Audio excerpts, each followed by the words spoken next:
നമസ്കാരം.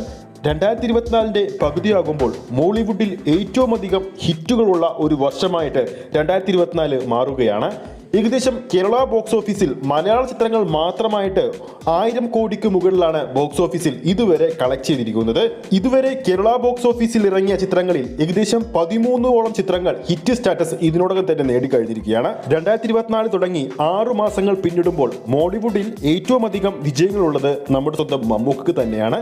അദ്ദേഹത്തിന്റെ 3 ചിത്രങ്ങളാണ് ഈ വർഷം ഇതുവരെ തിയേറ്ററിൽ എത്തിയിരിക്കുന്നത്. ആദ്യ ചിത്രം ഈ വർഷം ആദ്യ ഹിറ്റ് നേടിയ എബ്രഹാം ഓസിലറാണ്. അതിനുശേഷം ബ്രഹ്മയുഗം എന്ന സിനിമയുടെ കാര്യം പറയേണ്ട ആവശ്യമില്ല.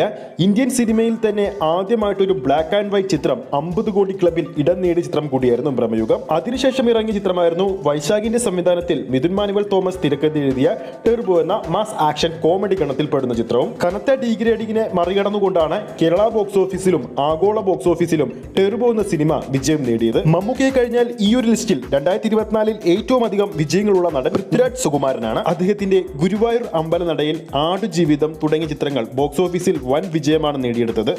ഇനി 2024 കേരള ബോക്സ് ഓഫീസിൽ ഇതുവരെ വിജയം നേടിയ ചിത്രങ്ങൾ നമുക്ക് നോക്കാം. ആദ്യ വിജയം നേടിയത് എബ്രഹാം ഓസിലറാണ്. അതിനുശേഷം തമിഴ് ചിത്രമായ ക്യാപ്റ്റൻ മില്ലർ വിജയം നേടി. പിന്നീട് പ്രേമലു, ബ്രഹ്മയുഗം, മഞ്ഞുമൽ ബോയ്സ്, ആടുജീവിതം, ഗോഡ്സില്ല, ആവേശം, വർഷങ്ങൾക്ക് ശേഷം, ഗുരുവായൂർ അമ്പലനടയിൽ, ടെർബോ, തലവൻ, മഹാരാജ തുടങ്ങിയ ചിത്രങ്ങളും കേരള ബോക്സ് ഓഫീസിൽ വിജയം നേടിയ ചിത്രങ്ങളാണ്.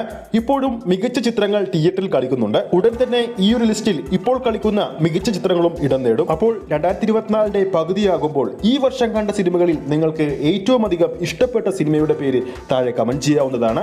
വീഡിയോ ഇഷ്ടപ്പെട്ടെങ്കിൽ വീഡിയോ ലൈക്ക് ചെയ്യാനും ചാനൽ സബ്സ്ക്രൈബ് ചെയ്യുന്ന കാര്യം കൂടി പരിഗണിക്കുക. ഫേസ്ബുക്ക് പേജിലൂടെയാണ് ഈ ഒരു വീഡിയോ കാണുന്നെങ്കിൽ ഫേസ്ബുക്ക് പേജ് ഫോളോ ചെയ്യുക. അടുത്തൊരു അപ്ഡേറ്റുമായി നമുക്ക് കാണാം.